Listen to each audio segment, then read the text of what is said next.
বলেন আল্লাহু আকবার। এ মহিষাদীর মুসলমান আবু সালেহ মুসা জঙ্গি, উনার মা বিছানায় পড়া ছিল, মায়ের কাপড় চোপড় ধৌত করিয়া দিত, মাকে খাওয়াইয়া দিত। মারহাবা কোন। উনার মায়ের ইন্তেকালের পরে উনি আর ঘরে থাকলেন না, ঘর থেকে বের হয়ে গেছে। আল্লাহু আকবার বলেন। আরে মহিষাদীর মুসলমান বানা করিয়া শোনো, আমাদের এলাকার অনেক যুবক ভাইরা আছে মা বাবার সাথে বেয়াদবি করে, মা বাবাকে বকা দেয়, মা বাবার কথা শোনে না, মা বাবাকে ধমক দেয়, আসে না নাই? আবার অনেক মুসলমান এমন আছে, বউ যদি বলে আমি অসুস্থ, দৌড় দেয় ডাক্তারখানায়। বউ যদি বলে আমার জামা কাপড় লাগবে, দৌড় দেয় মার্কেটে। মা যদি বলে বাবা আমার কাপড় নাই, বলে আমার কাছে টাকা নাই, আসে না নাই? বউ যা বলে তাই শুনে, কিন্তু মা বললে কয় টাকা নাই। বউ লইয়া বিবি লইয়া রে মুসলমান বিল্ডিং এর মধ্যে ঘুমায়, আর মা ভাঙ্গা তো সালা ঘরে ঘুমায়, আসে না নাই? আর জোরে কর। বউ যা কথা শোনে, মার কথা শোনে না। আমি এগুলোর নাম দিছি নাম্বার 1 মাইজ্ঞা। মাইজ্ঞা বুঝেননি? যারা বউর কথায় উঠে বসে, বাপ মার সেবা করে না, ধার ধারে না, এগুলোর নাম কি? মাইজ্ঞা। জোরে কর। এই মাইজ্ঞা এই মৌসাদি একটাও নাই, আছে? হ্যাঁ? আরে মুসলমান বানা করিয়া শোনো, এ মহিষাদীর যুবক ভাইরা, আবু সালেহ মুসা জঙ্গির মা দোয়া করে, ওগো মালিক, ভগবাল্লাহ আমার সন্তানটাকে আশরাফুল আউলিয়া বানিয়ে দাও, আল্লাহর ওলি বানিয়ে দাও। মার দোয়া কবুল। মার দোয়া কি? আরো জোরে কোন। মার দোয়া কি? মার দোয়া কবুল হয়ে গেছে। মারহাবা কোন। মার ইন্তেকালের পরে আবু সালেহ মুসা জঙ্গি আর বাড়িতে থাকলো না, সাগরের পার দিয়া নদীর পার দিয়া হাঁটতেছে হাঁটতেছে, আর মাওলা পাকের জিকির করে, আল্লাহ আল্লাহ আল্লাহ আল্লাহ আল্লাহ আল্লাহ আল্লাহ আল্লাহ আল্লাহ আল্লাহ আল্লাহ আল্লাহ আল্লাহ জিকির করতেছে, হাঁটতেছে হাঁটতেছে। 7 দিন যাবৎ ক্ষুধার্ত। কয়দিন? আরো জোরে কোন কয়দিন? আবু সালেহ মুসা জঙ্গি মুসলমান ইতিহাসের কিতাবের মধ্যে লেখা হয়, হঠাৎ করে উনি তাকাইয়া দেখে যে নদীর তীর দিয়ে হাঁটে, ওই নদীর তীর দিয়ে একটি ফল বেশে বেশে আসে। ফলটা হাতে নিলেন এবং ক্ষুধার চোটে এটা খাইয়া ফেলাইলেন। আল্লাহু আকবার। এই তোমরা উঠা বসা করে, কেউ বসতেছে, কেউ উঠতেছে, এরকম কেন? খুব মনোযোগ দিয়ে বয়ান শুনেন, আমিন করেন। আরে মহিষাদীর মুসলমান এবার উনি ফলটা খাইয়া চিন্তা করলো, কার গাছের ফল খাইলাম, কোন মালিকের ফল খাইলাম, জীবনে তো কারো জিনিস না বলে খাই নাই। এই চিন্তা করিয়া করিয়া চোখের পানি ফালাইয়া মাওলার কাছে দোয়া করি, ওগো মালিক, ওগো আল্লাহ, যার গাছের ফল খেয়েছি তার থেকে মাপ না নেওয়া পর্যন্ত আল্লাহ তুমি আমাকে মৃত্যু দিও না। হঠাৎ করে দেখে যে ফল খেয়েছে ওই ফলের একটা বাগান। মারহাবা কর। ওই বাগানের মধ্যে ঢুকলেন, তাকাইয়া দেখে আরেকজন আল্লাহর ওয়ালি হাতের মধ্যে তসবিহ, মাথার মধ্যে পাগড়ি, ওই আল্লাহর ওলিটা জিকির করতেছে আল্লাহ আল্লাহ আল্লাহ আল্লাহ আল্লাহ আল্লাহ আল্লাহ আল্লাহ আল্লাহ। আবু সালেহ মুসা জঙ্গি, উনি যুবক মানুষ, নূরের চেহারা, মারহাবা কোন, জীবনে কোনোদিন তাহাজ্জুদের নামাজ মিস করে নাই, জীবনে কোনোদিন কবিরা গুনাহ করে নাই, জিনা ব্যভিচার করে নাই। আল্লাহু আকবার। হ্যাঁ মুসলমান, ওই আল্লাহওয়ালাকে সালাম দেওয়ার পরে বলল, আল্লাহর ওলি আমার সালাম গ্রহণ করুন, আমি জানতে চাই এই বাগানের মালিক কি। উনি বললেন, এই বাগানের মালিক আল্লাহ আমারে বানাইছে। সুবহানাল্লাহ। এ আল্লাহর ওলি, আপনার বাগানের একটি ফল এই নদীর তীর দিয়া বেশে বেশে যায়, আমি ক্ষুধার তাড়নায় ফলটা খেয়ে ফেলেছি, এই ফল খাওয়ার মাপ নেওয়ার জন্য এসেছি। বাগানের মালিক চিন্তা করে, কত মানুষ তো ফল চুরি করে খায়, হ্যাঁ নিয়ে যায়, পেয়ে খায়, কেউ পর্যন্ত মাপ চাইতে আসলো না, এই যুবকটা নিশ্চয়ই আল্লাহ ওয়ালা। সুবহানাল্লাহ। আর জোরে কোন, ওই যুবক তোমার নাম কি? আবু সালেহ মুসা জঙ্গি। মারহাবা কোন।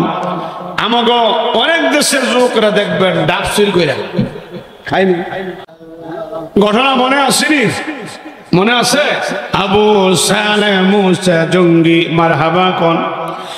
মালিককে ডাক দেওয়া, বলে মালিক মাফ করে দাও, আমার মালিক আপনার বাগানের একটা ফল চুরি করে খাই নাই, নদীর তীর থেকে পেয়ে খেয়েছি।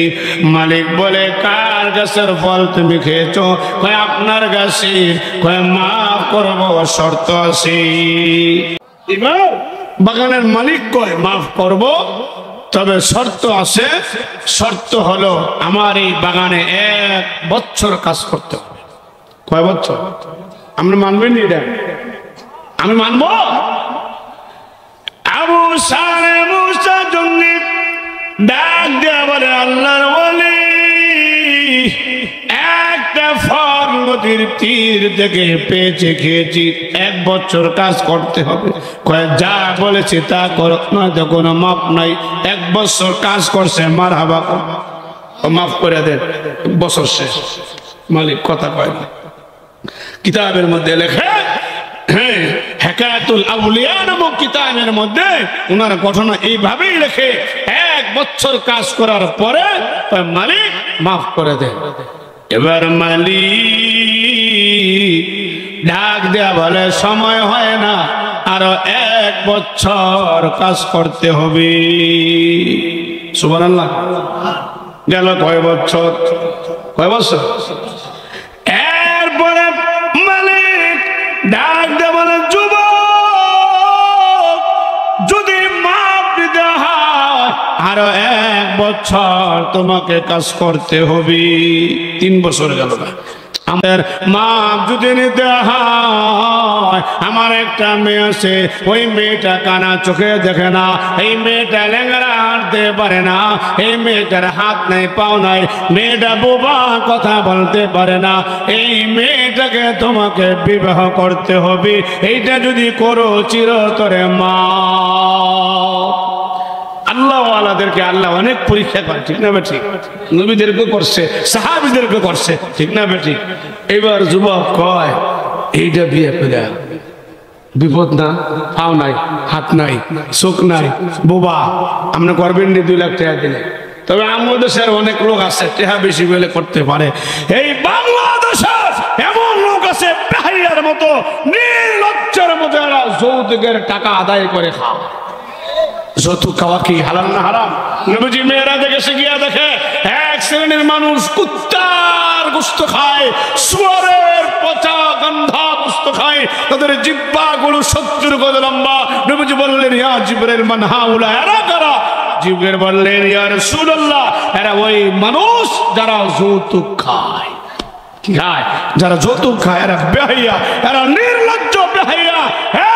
যুবকেরা তুমি খাট কিনতে পারো না, মাইয়ার বাবার কাছে খাট চাও, সমাজের চাও, ফিরিজ চাও, তোমার কি লজ্জা করে না? খাট বানাতে না পারলে মাটির মধ্যে ঘুমাও, তবুও মাইয়ার বাপের বুকে পাড়া দিয়া এগুলো ডাকাতি করিস না। এরা বড় ডাকাত। এরা কি? এরা বড় ডাকাত, যারা মাইয়ার বাপরে বাধ্য করে যৌতুকের টাকা আদায় করে। হে যুবকেরা, যারা সামনে যারা বিয়ে করবি, যৌতুক নিবি না, হাত তোল। এগুলি একটা মন ভালো না, এটি মনে যৌতুক নিবি, যৌতুক নিবি, কাটা কাটা নিবি না, হাত তোল। আর কি এলাকার মানুষ কি তার সিরিয়া নাকি কিছুই বোঝে না আমার। হ্যাঁ, যৌতুক নিবা না, হাত তোলো। মারহাবা কর, নিবা নিবা। যদি বাপ মা সাপ দেয় যৌতুক নেওয়ার লাগে, কবে বিয়া সারা থাকুন কিন্তু যৌতুক নিব না। রাজি আসো? রাজি আসো? আল্লাহ কবুল করুক, আমিন কর। আমরা বিয়ে করছি না, আমরা যৌতুক নিয়েছি না, আরো দিয়েছি। মারহাবা বলেন। এরপরে বিবাহ তারিখ হয়ে গেছে, বিয়ে হয়ে গেছে। এবার আবু সালেহ মুসা জঙ্গি বাসর করে গেছে। সুবহানাল্লাহ। আরো জোরে কোন বাসর করে গিয়া বিবিকে সালাম দিছে, আসসালামু আলাইকুম ওয়া রাহমাতুল্লাহ। আল্লাহু আকবার বলেন। সালাম দিয়া ওই বাসর করে যাওয়ার পরে ওই মেয়ের বাবা মেয়েকে বললেন, মা গো, তোমার স্বামীর ঘরে যাও, বাসর ঘরে যাও। ওই সুন্দরী রূপসী আবেদা জাহেদা তহেরা এক হাতে শরবতের পেয়ালা আর এক হাতে হাত বাগান হইয়া স্বামীর ঘরে যায়। সালাম দিছে পরে আল্লাহর বলি তাকায় দেখে বিশ্ব সুন্দরী। সুবহানাল্লাহ। আরো জোরে কোন এবার আল্লাহর ওলি আবু সালেহ মুসা জঙ্গি ডাক দিয়া বলে, আমি মনে করেছিলাম এই বাগানের মালিক আল্লাহওয়ালা, তার কথার সাথে কাজের কোনো মিল নাই, আমি আর এখানে থাকবো না। দৌড় দিয়া ওই বাড়ি থেকে বের হয়ে গেছি। ওই বাগানের মালিক পিছনে পিছনে যায়, গিয়া যুবকের হাত ধরিয়া বলে, যুবক কেন তুমি চলে যাও? কয় না, আপনার কাজের সাথে কথার কোনো মিল নাই। আপনি বলেছেন মেয়ে কানা, মেয়ে বোবা, হাত নাই পা নাই, আপনার কথার সাথে কাজের মিল নাই। কয় যুবক রে, আমি যে বলেছি মেয়েটা কানা, আমার মেয়েটা কোনোদিন এই দুইটা চক্ষু দিয়া বেগানা কোন পুরুষের চেহারা দেখে নাই, এজন্য বলেছি মেয়েটা কানা। আমার মেয়েটা কোনোদিন আমার ঘর ছেড়ে কোনোদিন রাস্তাঘাটে যায় নাই, কোনোদিন বেড়াইতে যায় না, বাইরে যায় না, এজন্য বলেছি মেয়েটা লেঙ্গা। হে যুবক, আমার মেয়েটা হাত দিয়ে কোনোদিন হাতের জিনা করে নাই, হাতে গুনাহ কামায় নাই, এজন্য বলেছি মেয়েদের হাত নাই। যুবক রে, এবার মনে চাইলে তুমি তোমার বিবি গ্রহণ করো, মনে না চাইলে চলে যেতে পারো। এই যুবক আল্লাহর দরবারে সিজদা দিলেন, বাসর ঘরে গিয়া স্বামী আর স্ত্রী নফল নামাজ পড়ছে। এটাই সুন্নাত। আমরা বাসর ঘরে শয়তানের মন্ত্র বাজাই। কতক্ষণ ঠিক না বেটি? আমরা বিয়ের মধ্যে লগ্ন যা মুসলমানের ধর্মে হারাম। হে মুসলমান, লগ্ন যাওয়া হিন্দুদের সংস্কৃতি, যৌতুক খাওয়া হিন্দুদের সংস্কৃতি। হে মুসলমান, বিয়ের মধ্যে গান বাজানো হিন্দুদের সংস্কৃতি, মুসলমানের না। আমরা নামে মুসলমান, কাজে কর্মে সব হিন্দুদের মতো। সবাই তো হিন্দুর মতো। তা আপনি ইসলামের বিধান মানলেন কোনটা? কথা ঠিক না ঠিক? লম্বা চূড়া ঘটনা। ওই স্বামী আর স্ত্রীর মধ্যে আল্লাহ তাআলা একটা সন্তান দান করেছে। ওই সন্তান যখন দুনিয়াতে আসলে তার নাম রাখা হয়েছে আব্দুল কাদের জিলানী। সুবহানাল্লাহ বলেন না? যেমন মা তেমন সন্তান। মারহাবা বলেন। আব্দুল কাদের জিলানীর মা কোনদিন বিসমিল্লাহ না বলে আব্দুল কাদেরকে দুধ খাওয়ায় নাই, বুকের দুধ খাওয়ায় নাই। হে মা বোনেরা, আব্দুল কাদের জিলানীর মা আব্দুল কাদেরকে পেটে লইয়া দৈনিক 18 পারা কোরআন তেলাওয়াত করত। যার কারণে বক্তব্য দেওয়ার পরে উস্তাদ তাকে সবক দেয়, বলো আউযু বিল্লাহি মিনাশ শাইতানির রাজিম। ছাত্র বলে বিসমিল্লাহ, উস্তাদ বলে আলহামদুলিল্লাহি রাব্বিল আলামিন, ছাত্র বলে আর রহমানির রহিম। এরকম ভাবে পড়তে পড়তে 18 পারা কোরআন তেলাওয়াত করেছে। যেমন মা তেমন সন্তান। জন্ম নিয়েছে বিশ্ব নবী রাহমাতুল লিল আলামিন। হে মা বোনেরা, তোমাদের পেট থেকে জন্ম নিয়েছে মুসা কালিমুল্লাহ, তোমাদের পেট থেকে জন্ম নিয়েছে ইব্রাহিম খলিলুল্লাহ। হে মা বোনেরা, তোমাদের পেট থেকে জন্ম নিয়েছে আব্দুল কাদের জিলানী, বায়েজিদ বুস্তামি। আর বর্তমান মা বোনেরা পেটের মধ্যে সন্তান লইয়া মুমতাজের গান শোনে, এজন্য মাইয়া হইলে হয় মুমতাজ মার্কা, ঠিক না বেঠিক? আমাদের মা বোনেরা পেটের মধ্যে সন্তান লইয়া সাকিব খানের সিনেমা দেখে, এজন্য সন্তান ছেলে হয় সাকিব খান মার্কা। হে মা বোনেরা, পেটের মধ্যে যখন সন্তান আসবে 5 ওয়াক্ত নামাজ পড়বা, কোরআন তেলাওয়াত করবা। মা তোমরা অনেক দামি, তোমরা হীরা মুক্তা স্বর্ণের চাইতে দামি, ঠিক কিনা? হে মা বোনেরা, রাস্তার মধ্যে হীরা মুক্তা স্বর্ণ পাওয়া যায় না, নাকি পাওয়া যায়? রাস্তার মধ্যে স্বর্ণ হীরা মুক্তা পাওয়া যায় না, কারণ অনেক দামি। এটা লুকাইয়া রাখে যেন চোর ডাকাতের নজর না পড়ে। হে মা বোনেরা, তোমাদের দাম ওই হীরা মুক্তার চাইতে বেশি, স্বর্ণের মুক্তার চাইতে বেশি। হে মা বোনেরা, আল্লাহ তাআলা তোমাদেরকে আকর্ষণ করে বানাইছে। তোমাদের রূপ যৌবন কোনো পর পুরুষকে দেখাইবা না, ঠিক না বেঠিক? যদি না দেখাও, মহিলাদের 4টা গুণ থাকলে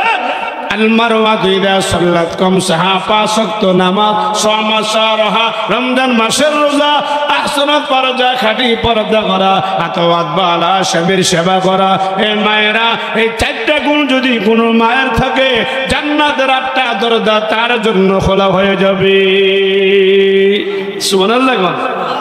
মহিলার দাম বেশি না কম? কিন্তু আমরা নিজের দাম নিজে কমাই। কই মাস গভীর জলে পানির ভিতরে থাকে, ঠাড়া পড়েনি, ঠাড়া পড়লে দেখবেন কই মাছ স্লোগানে বদ্ধ করে থাকবো না। দেখবো এবার জগৎটাকে স্লোগান দিয়া কই মাছ যখন এরি ক্ষেতের লাইল দিয়ে হাঁটেনি। মুরব্বীরা দেখছেন না? ছোট সময় দেখছেন না? 5 সেক্টর ছিলেন, বড় কই মাছ ধরিয়া বাড়িতে নিয়ে যায়। মা বলে, বাবারে এত বড় কই মাছ তোর বাবাও তো কোনোদিন আনতে পারে নাই, তুই কেমনে আনলি? ওই ছেলেটা বলে, মা এই মাছ তার জায়গা, তুই জায়গাতে আমার হাতে ধরা পড়ছে, ঠিক না বেটি? বুঝেননি কিছু? হ্যাঁ, মহিলাদের। আচ্ছা, মাছের শান্তি কোথায়? পানির ভিতরে না শুকনো জায়গা? হ্যাঁ, মাছের শান্তি পানির ভিতরে, মাছের নিরাপত্তা পানির ভিতরে। হে মা, তোমাদের শান্তি পর্দার ভিতরে। যারা পর্দা করে এদের আকর্ষণই থাকে আলাদা, কথা বলেন না, ঠিক না? আর যেটি বেহাইয়ের মতো ঘুরু ঘুর ঘুর ঘুর করে হারে, বাজারে যায়, মার্কেটে যায়, বিভিন্ন গানে যায়, বিয়ের মধ্যে সজ্জে সুজ্জা। এই মা বোনেরা, নবীজি বলতে, তুমি যত পারো সাজো, যত পারো সুন্দর জামা কাপড় পরিয়া সাজগোজ করো, মেহেদি লাগাও, পাউডার লাগাও, সুরু লাগাও, লাগাইয়া তোমার স্বামীর দেখাও। স্বামীর সামনে আয় ফেতনি দেওয়া পুরান কাপড় ভইরা, আর বেটাকে সামনে যায় সাজ্জা গুজ্জা। উল্টা, এটা কি উল্টা? যারা বেটাকে সামনে সাজ্জা গুজ্জা যায়, নবীজি বলেছেন এগুলো দায়ুস। আর দায়ুস লা ইয়াদখুলুল জান্নাহ, দায়ুসের জন্য জান্নাত হারাম। নাউজুবিল্লাহ। আর যে কোন নাউজুবিল্লাহ। হে যুবক ভাইরা, আবু সালে মুসা জঙ্গির মতো হতে হবে, ঠিক কিনা? কে কে রাজি আছেন? হাত তুলে দেখান। আল্লাহ কবুল করো। হাত নামায়েন না, হাতটা উঠান, উঠান, উঠান, নামায়েন না। ডাক দেন আল্লাহ। আরো জোরে, আরো জোরে ডাক দেন আল্লাহ। বলেন, আমরা সবাই আল্লাহর ঘর মসজিদকে ভালোবাসি। এর মধ্যে সন্দেহ আছে? সন্দেহ আছে? বলেন আল্লাহ, বলেন বলেন, আমরা সবাই মন ভরে দান করব, যা পারি, যা পারি। হাত নামান না, ডাক দেন আল্লাহ। আমরা কালেকশনের সময় বাহিরে যাব। যাবেন? যাবেন? যাবেন? আল্লাহর ঘরের কালেকশন নষ্ট করবেন না, ক্ষতি করবেন না, সেরে কোন আমিন। বাপ মা নাই, এই কি নাই, বাপ মা নাই, বাপ মার নামে দান করবেন। এই দানের সওয়াব বৃষ্টি ফুটার মতো বাপ মার কবরে গিয়ে টপ টপ করে পড়বে, পড়ার সাথে সাথে জাহান্নামের আগুন বন্ধ হয়ে যাবে। আর জোরে কোন সুবহানাল্লাহ। হে মহিষাদের বাইরা, মুরব্বী মানুষ অসুস্থ না, অসুস্থ, উনি জায়গা, উনি মুরব্বী মানুষ, আর কেউ যাবেন না। বাদশাহ হারুনুর রশিদ, নামটা বলেন, নামটা বলেন, নামটা বলেন। উনি ঘোষণা দিছে আমি একটা মসজিদ বানাইবো একা একা, কেউ তোমরা টাকা পয়সা দিতে পারবা না।